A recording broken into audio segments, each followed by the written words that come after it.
Hi, my name is Pat, and this is my channel, Book Chat with Pat, and I'm glad that you're here. Today is Saturday, April 13th, and this is my weekly wrap-up.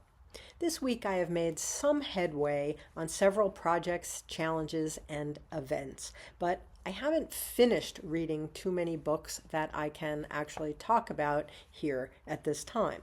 I'm participating in the second round, the quarterfinals of the BookTube Prize judging.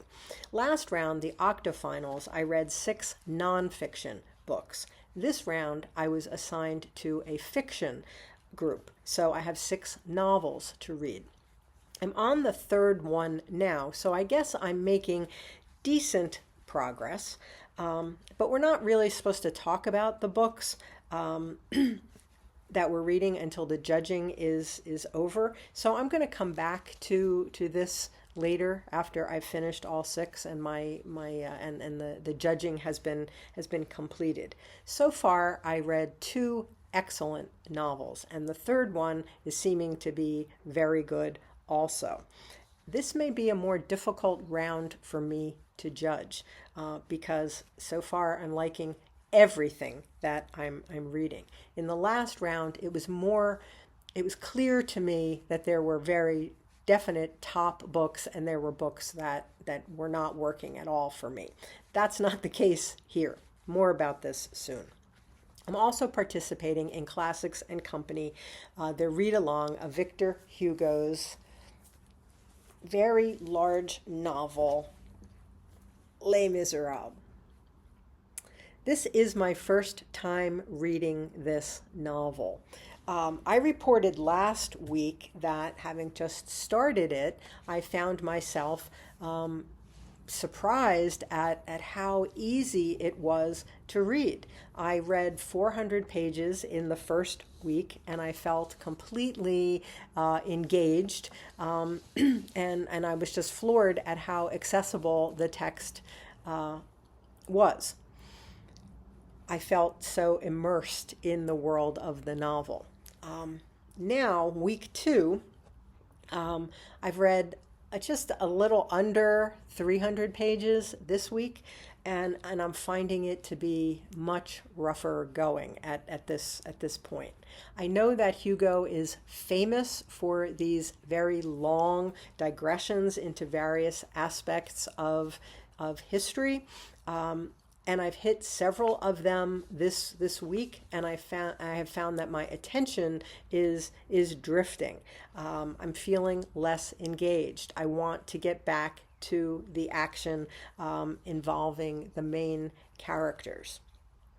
I know that it will eventually be obvious to me why he's going on these tangents and how they tie into the main characters, but it isn't obvious to me right now. And how can it be that I have read almost 700 pages and I'm still not quite at the halfway mark of this novel? More to come anyway. I also started reading this week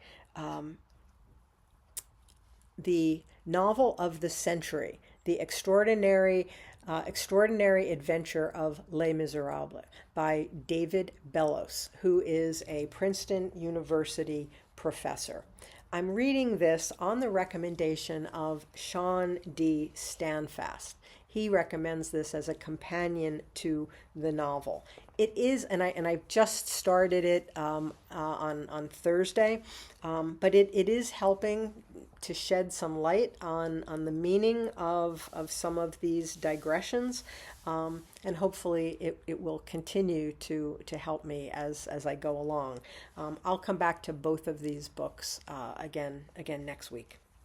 I'm also reading Maggie O'Farrell's memoir, I Am, 17 Brushes with Death. This is the group read for People April.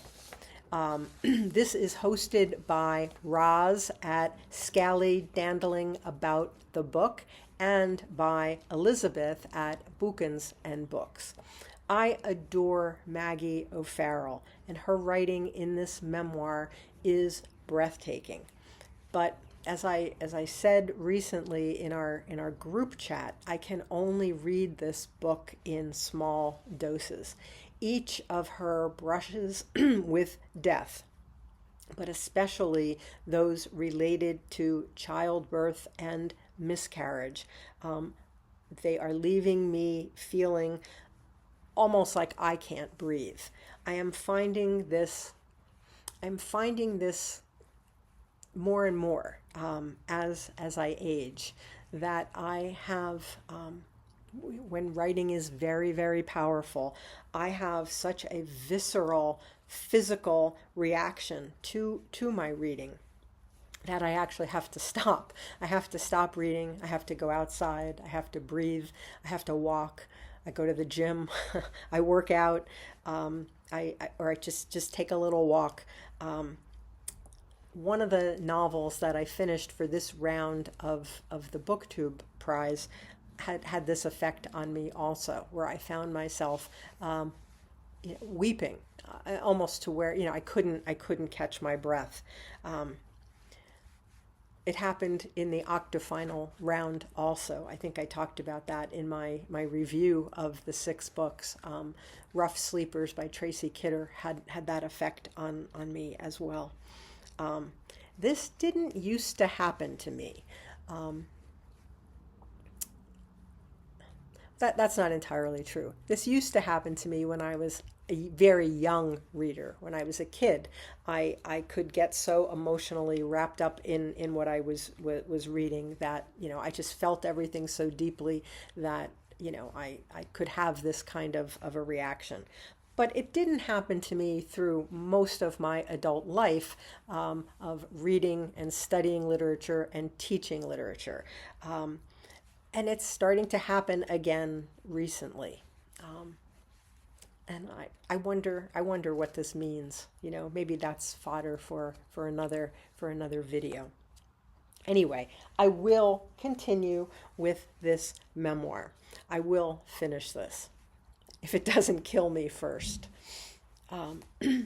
This week, I also posted several poetry shorts. I'm trying to post a poem a day in my shorts, in my short videos, in observation of National Poetry Month.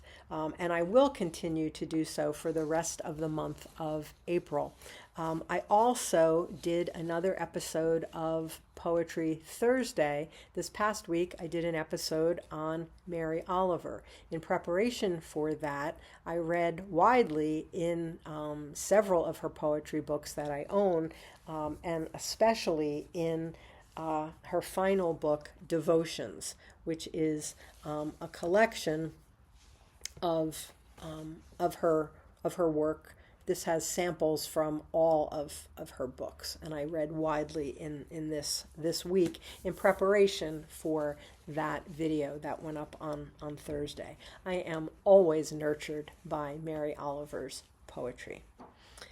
I'm a bit stalled in completing my videos on my reading of banned books for the Read 24 in 2024 Banned Book Challenge, sponsored by the magnificent MJ at Reading This Life. But I will get back to that soon.